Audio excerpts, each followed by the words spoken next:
Welcome to Newton Academy, where we make your dreams come true. So, welcome back with another interesting topic of class 9th ICSE, that is Introduction to Java Programming Language.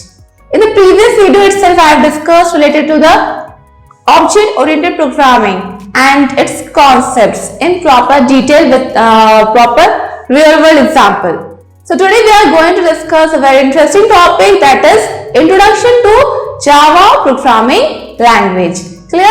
So let's start the topic. So now let's understand very basic and important point about the Java Programming Language. The first point about the Java Programming Language is that Java is a totally, or we can say Java is a totally object-oriented programming language. Why? Because it follows all the concepts of object-oriented programming language. So we have discussed the different concepts, that is class, object, inheritance, polymorphism, encapsulation, abstraction. So Java programming language follows all these concepts. That's why it is known as object-oriented programming language. Now, second important point about Java programming language is that the Java programming language is developed by whom?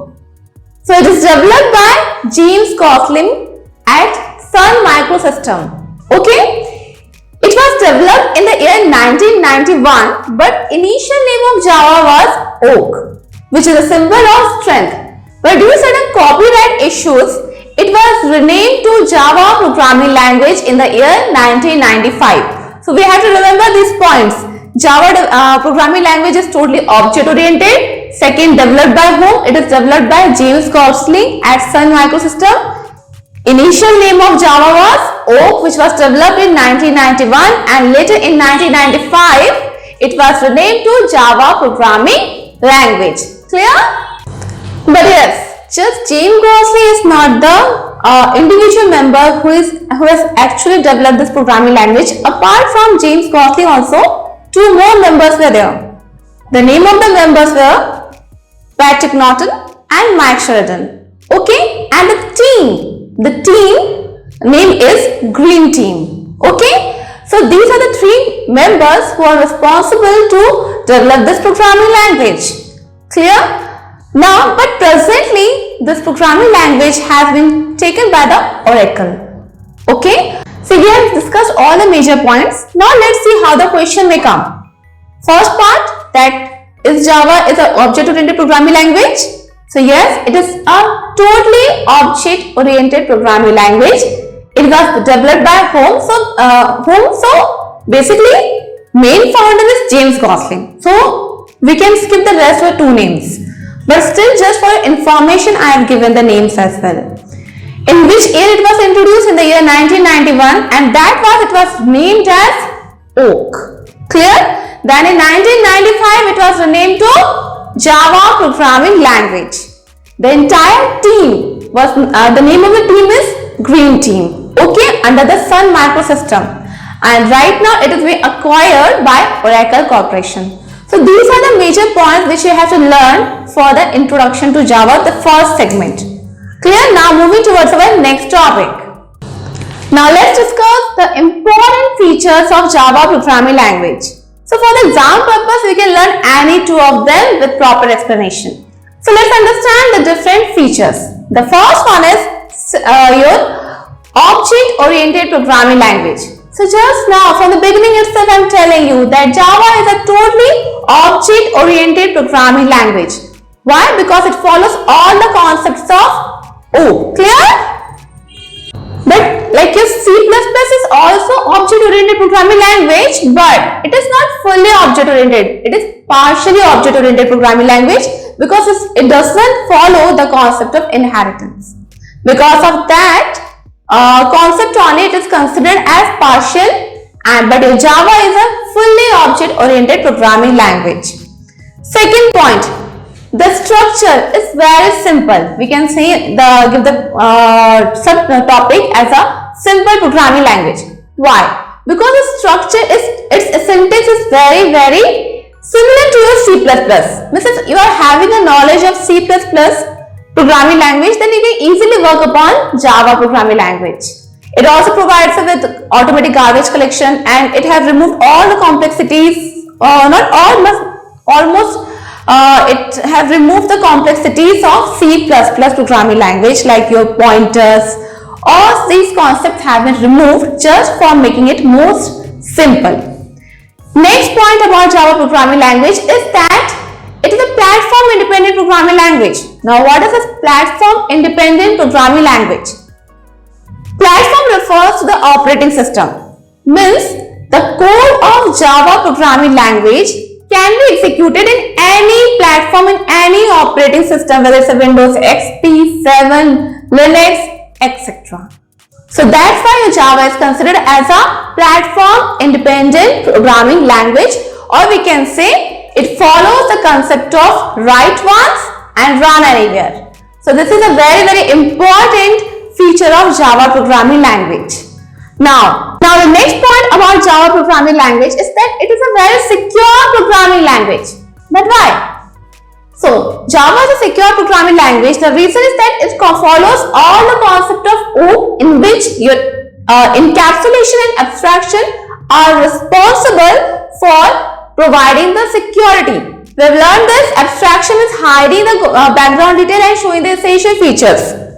And encapsulation means wrapping up of data member into a single unit for its security purpose. So yes, we can say that our Java programming language is a secure programming language. It has also removed the concept of pointers, which was available in C++. And because of the pointers, there was huge chances of insecurity. So Java has removed the concept of pointers just to make your programming language more secure. Clear? Now the next feature of Java is it's a robust programming language. Now what do you mean by robust programming language? Java facilitates the strong memory management concept as well as the automatic garbage collector, which your previous programming languages does not provide. That's why it is considered as a robust programming language. Next point. It is portable in nature, means once a code is written in any of the platform, it can be executed in any other platforms. So these are the different features of Java programming language. Usually in questions, like it can come in the form of your assertion reason based or MCQ based, or just write down 2 features of Java programming language. Clear? So you just have to learn any 2 points, but you should be aware of all these different features. Clear? Now our next topic is what are the different types of Java programs. So there are 2 types of Java programs are there, that are standalone applications, and second one is applet programs. Now what is the difference between standalone applications and applet programs? Standalone applications or standalone Java programs don't need any other programming language for its execution, as well as they don't need internet browser for its execution. Means we don't have to embed the standalone programs with any other program for executing them. They are independent in nature. But in case of applet program, as they're designed for internet programming, so they need to be embedded with the HTML code for execution. And as well as for executing applet program, we need proper internet browser. Clear? So that is the difference between your standalone and applet. Standalones are independent in nature. They don't require any other browser or for execution purpose, as well as they don't need to be embedded with any other programming language. They can be executed independently and we can see the output. But in case of applet programs, they are the small programs, we cannot execute and cannot see the output. We need to embed them with the HTML code for getting the output of the code. So this is all about your types of Java programs. Now moving towards our next segment. Now we already know this, that Java is a high level programming language. But our machine understands which programming language? Yes, machine understands only one programming language, that is machine level language, or we can say low level, or we can say binary language. Machine will never understand the instruction which is given in high level language. So just take a practical example. Suppose two persons are standing over here. Clear? Now the first person, that is person P1, wants to communicate with P2. But both of them are using different languages. Suppose P1 knows only English and P2 knows only Hindi. Now they both want to transmit data, they need to communicate with each other. Will they be able to communicate with each other? Of course no. Why? Because there is no common medium in between them.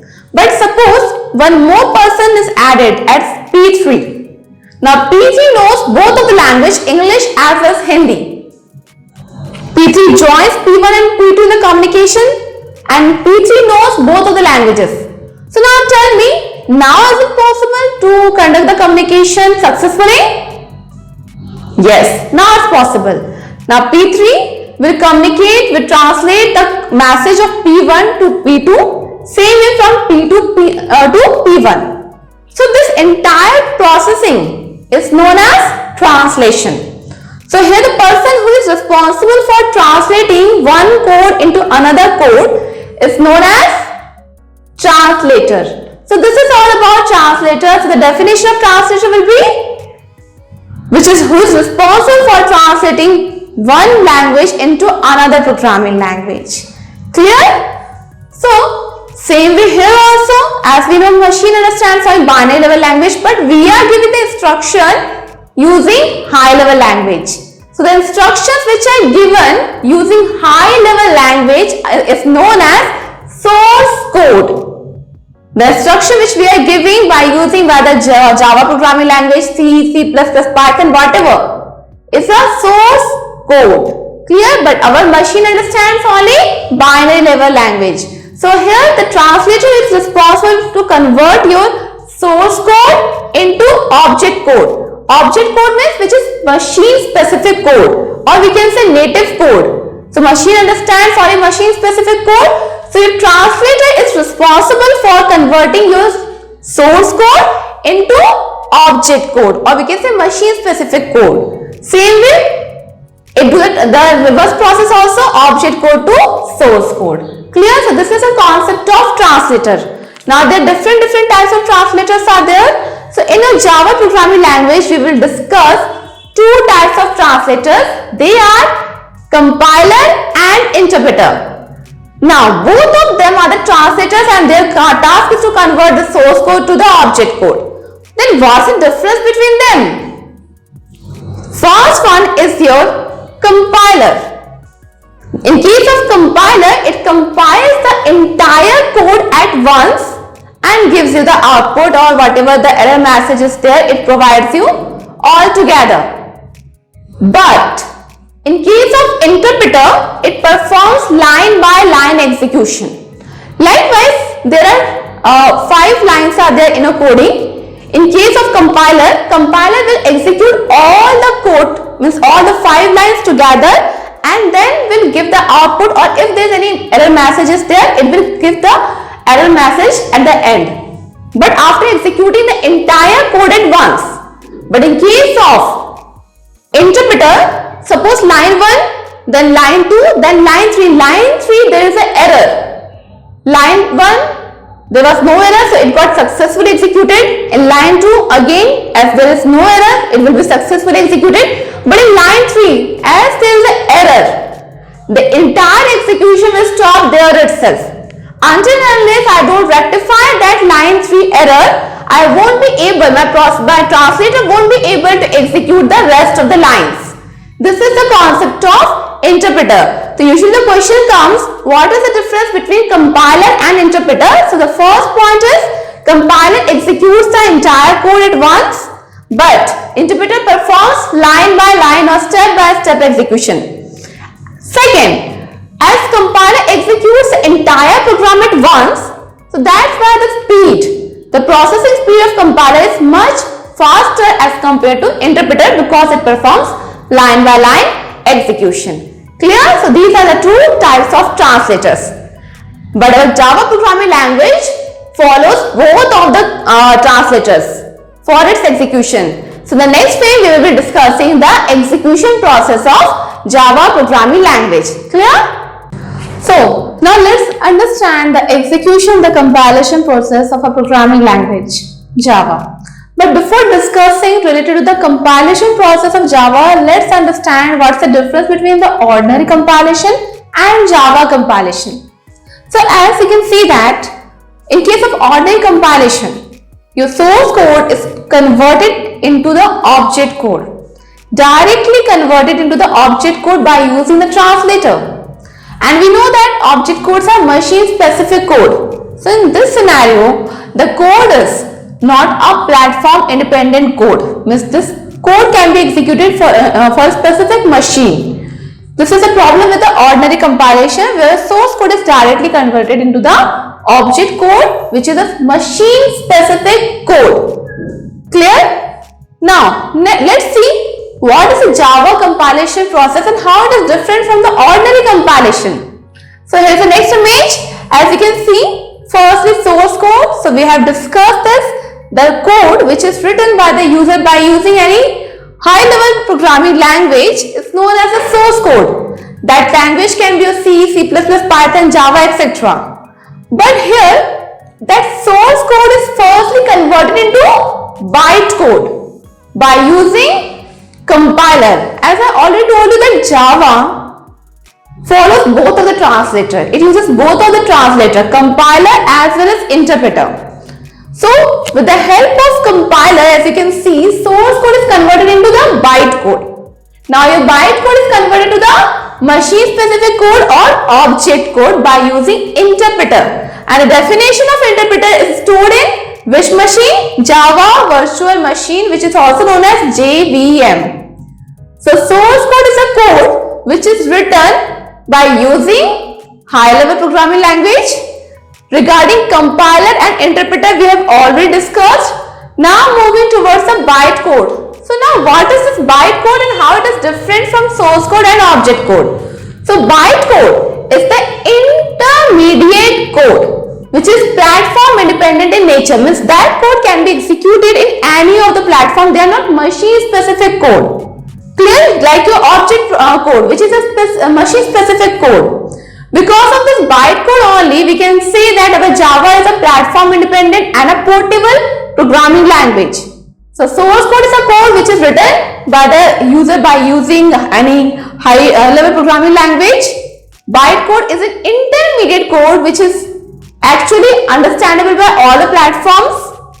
And your object code is a machine specific code or native code which are understood by that particular machine only. So when the source code is converted into the bytecode, that time what is the extension you can see? That is after the compilation become a .java file. So this is the entire execution of the Java program. But in case of ordinary compilation, as you can see that, or we have seen that source code is directly converted into the object code by using any of the translator. It can be interpreter or compiler. But in case of Java, it uses both interpreter as well as compiler. For converting a source code to bytecode, compiler is used, and for converting your bytecode to object code, we need interpreter, which is stored in a Java Virtual Machine. I hope the difference between the compilation process of both of the languages are clear to you. Means here the ordinary compilation process and the Java compilation process is clear to you. Now moving towards our next segment. So, next segment also we have discussed that what are the different types of code. So, the question can come, what is the difference between compiler or interpreter? Or the question can come in the form of what's the difference between source code and object code?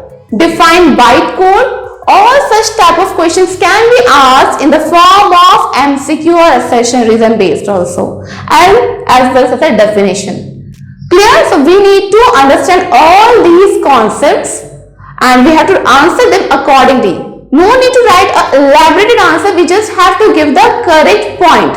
Like bytecode, if a question being asked what is bytecode? Bytecode is an intermediate code. Source code, the code which is written by the programmer by using any high level programming language.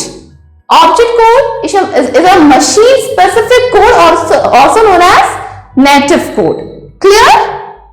Now let's understand the structure of a Java programming language.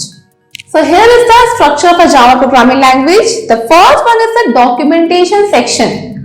Documentation section is totally actually optional and as well as suggested, but it's a mandatory. Like in documentation, we used to provide the additional information about the program. Like you can provide the title of the program or any such information which you feel that needs to be disclosed to the user or the programmer. Clear? So that is optional, but as it is suggested, you can use it just for providing the additional information. Documentation section is also known as comment section, where we used to give the comment, but there are certain rules are there which we need to follow while giving the comment. Clear? Now, next one is your package statement. Suppose you have your user defined package. If you want to use them, that also you can do. So this is also totally optional. If you want, you can use it, rest you can skip this segment. Third one is the import statement. That is also optional, depends over the requirement. Like the different types of packages are there. By default, your LAN package is imported automatically, or we don't have to import them manually. But the rest of the packages, suppose I need to work over the util package, IO package, applet package, in that case I will need to import the statement. But rest, this option is this statement, import statement is totally optional for the user. Clear? Next is your interface. When we are working over the inheritance segment or multiple inheritance, that time the concept of interface is required. But if you are not working over the inheritance, then we can skip this part. Clear? Now moving towards our next segment, that is class definition. In Java, you can create a program without class also. But if you want to implement the object-oriented programming concept, then in that scenario, it becomes mandatory for you to create the class. So here, if you are not using the concept of object-oriented, then you can directly write down the program. So in that scenario, by keeping that scenario, class definition is also optional. But the last segment, that is the main method, it is not optional, neither suggested, it is the mandatory section, because the main function is responsible for the execution of the entire program. So it is mandatory for you to use the main function. So I hope all the segments are clear to you, which we have discussed as a structure of Java programming language. Now we will understand this structure with the help of an example also. So as you can see the code. First statement written as import java.lang. The first statement I have given the documentation section, that you can see 2 forward slashes are there and one statement is given. Documentations are also known as comment section and they are totally ignored by the compiler. Means once the symbol / will be triggered by the compiler, compiler will understand that this statement has been written by the user just for their own understanding. It is additional information. It doesn't have any relation with the program, with the structure of the program. So that statement which are written in the documentation section are totally ignored by the compiler or the interpreter. Clear? Because they are just the additional information. So you can give any statement after this slash. There are the different types of documentation sections are also there, that we will discuss later on. So for now, the first statement is a documentation section which is suggested but not mandatory. Next we can see import java.lang.asterisk. This is totally an optional line.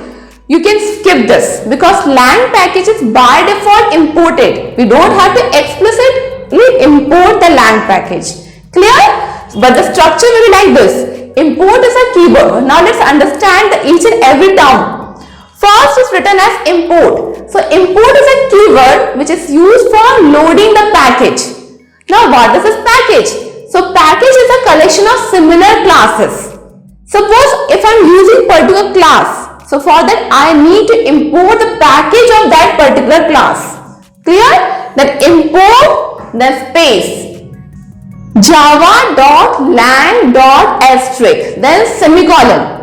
Java is the main library which contains a definition of packages and packages contains the definition of classes, and classes contains the definition of data member and member function. This is the synchronization it used to follow. Java is a library which contains a collection of various type of packages, and packages contains collection of classes, similar type of classes, and class contains the specification based over the data member and member function. Clear? So this is the Java library. So after this, Java dot is an access specifier over here. With that we are accessing the package of Java library. So what's the name of a package? Library, package, class name. So here library done. Now package name is lang, L-A-N-G, lang, which is a by default package. Even if you import or don't import it, it will be by default imported. So lang is a package whose definition is stored in which library? Java library. Then again dot. Here I am not specifying individual class name. I have written asterisk. Asterisk means import all the classes of lang package which belongs from Java library. But instead of asterisk, if we have given any particular class name, so only that class will be imported and rest of the class will not be imported. Clear? Suppose if I am writing import java.util.asterisk, it means import is a keyword for loading the package. Java is the name of a library. Util is a package whose definition is stored in Java library. Dot asterisk means call all the classes of util package. But if I am writing import java.util.scanner then semicolon, it means I am invoking just a scanner class of util package which is stored in Java library. Rest of the classes will not be imported. So that's the difference between the asterisk and mention the class name. Hope this line is clear. Now semicolon represents the termination of the statement. Semicolon shows that the statement is over. Clear? So this is the first line. Now moving towards our next line. Class program 1. Class is a keyword which is used for whenever we are declaring any class, we are creating any class, we have to use this keyword. So class, then space, then program 1. Instead of program 1, you can write the user 1, first program, whatever you want, you can write it over there. Regarding the naming conventions also we will be discussing in the next videos. Okay. So here I have given as, this is the first program we are going to build by using the Java platform. So here I have given it as a program 1. Clear? Always try to keep the first letter of the program title as capital. Like here I have kept programs P as capital. Okay. Then curly bracket open. Now here it is starting the class. It is the opening bracket for the class. Now next, public static void main string args.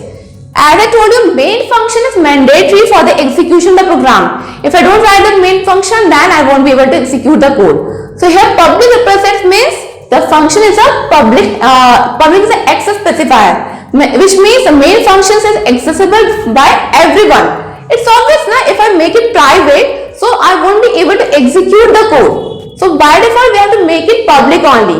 Static means it's a modifier which represents that the main function is of static type. Void stands for no return value or does not return any value. Whenever we are mentioning void, it means we don't want to return any value from the function. Main is the name of a function which is responsible for the execution of the program. And string args with square bracket means we are passing string type of arguments, of array arguments inside the main function. So this is the structure of a main function. In the following way we have to write down. Strings will be written in strings S will be in a capital letter because string is a class name. I hope this line is clear to you. Now again curly bracket open, it means we are opening the main function. Class is still open, main function open. Now inside the main function I am writing system.out.print. Then inside the double quotation I am giving hello. So here systems S will be in a capital letter because it's a class. Out.print, here print system.out means standard output. By using standard output, it will print the output as hello. Because inside the print statement, whatever the thing you will be writing inside the double quotation will be printed as it is. So as hello is written, so hello will be printed. Clear? Then after performing all the tasks, main function will be closed, then class will be closed. So here after the main function also I think so you can see semicolon is there which represents the closing or the termination of the statement. Clear? So I hope the code is clear to you. But don't have to worry, if you will face any problem you can ask me, and in the in the next video also I will be explaining more programs, so it will become clear to you, because right now you are not familiar with the keyword, variable, all these things you don't know. So the next videos I will be discussing all these things, so from that you can relate very easily. So class is a keyword, so that's it is written in small letter and it is used for creating a class. What's the name of a class? Program 1. Curly bracket shows the opening of the class. Then main function we know that for responsible for the execution of the program. And here we are using a printing statement. System is a class. Print system.out.print. The definition of print is stored in lang package. And lang package is by default imported. So sometimes a question can be asked, which package is by default imported? So the answer will be lang package. Which keyword is used for loading the package? So the name of the keyword is import. Hope this one is clear to you. So in the following way we have to execute the code. We have to write down the code, and when we will execute this code, the output will be hello. Why? Because the statement which is written inside the print statement inside double quotation will be printed as it is. As right now it's written as hello, so only hello will be printed. Clear? Now we are going to discuss the printing functions. One we have discussed print, another one is there println function. Both of the functions definitions stored in the lang package, and both of them are used for printing the statement on the output device. So now what's the difference between this print function and println function? So first, print function will print the statement in the same line. Suppose we have written the first statement system.out.print hello. Again you have written system.out.print welcome. So hello and welcome both will appear in the same line without space. Clear? But in case of println, if you write down system.out.println hello, again system.out.println Java. So hello will be printed in the first line and Java will be printed in the next line. So whenever we want to print the multiple statement in the same line, we will use print statement. And if I need to move the cursor to the next line, after printing the first statement, I need to move the cursor to the next line, I will use println. Okay, so that is the difference between print function and println function. Clear? Here I have given proper example for better explanation as well as the theory segment. Okay, you can just write down all this concept in a copy, because all these are the major points which you have to remember. Clear? Now let's have discussion over the important questions from the following chapter. So the first question, as you can see, what is written? What is Java? So here the options are a type of coffee, programming language, operating system and computer hardware. So what would be the correct answer?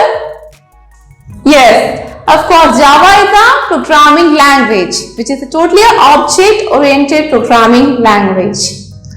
Next question regarding our introduction to Java is that, who developed Java programming language?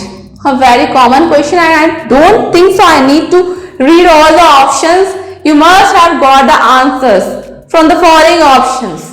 So the answer will be yes, James Gosling. He is the main founder of Java programming language, but apart from this we also know Patrick and Max Sheridan. They are also responsible we can say they are also the team members who are responsible for developing the programming language Java. Clear? Let's move towards the next question, that is, what is the purpose of JVM? So we know the full form of JVM, Java Virtual Machine. Now let's see the purpose, the options over here. First, to compile Java code. Second, to execute Java code. Third, to debug Java code, and last one, to write Java code. So for compilation purpose we use compiler, and for execution we use interpreter, and the definition of interpreter is stored in JVM. So which will be the correct option? Yes, the correct option will be option B. Clear? Debug means rectifying the error. Okay. Writing the code, we need an IDE, integrated development environment, where we can write our code. Clear? Now moving towards our next question. That is, which keyword is used to declare class? So just now in the program itself we have seen this. Then which keyword is used for declaring the class? The options are class, void, main, public. So which will be the correct option? Yes, the option will be class. Now moving towards our next question. What is the entry point method in a Java programming language? So entry point means from where the execution starts. So here are the options. First, init method. Second, start. Third, main. And fourth is run. So which one is the correct option? Which one is the entry point? Yes, the answer is the main function. We have discussed this in a program that main function is responsible for the execution of the code. That's what comes under the compulsory segment, or it's a mandatory part. Clear? Now moving towards our next question. That is, what is JVM? Fine. So earlier also we have discussed this concept. So now let's go through the options. So JVM is a confined memory area. Second, all Java programs run inside. The word run is there, not compile. Run inside JVM.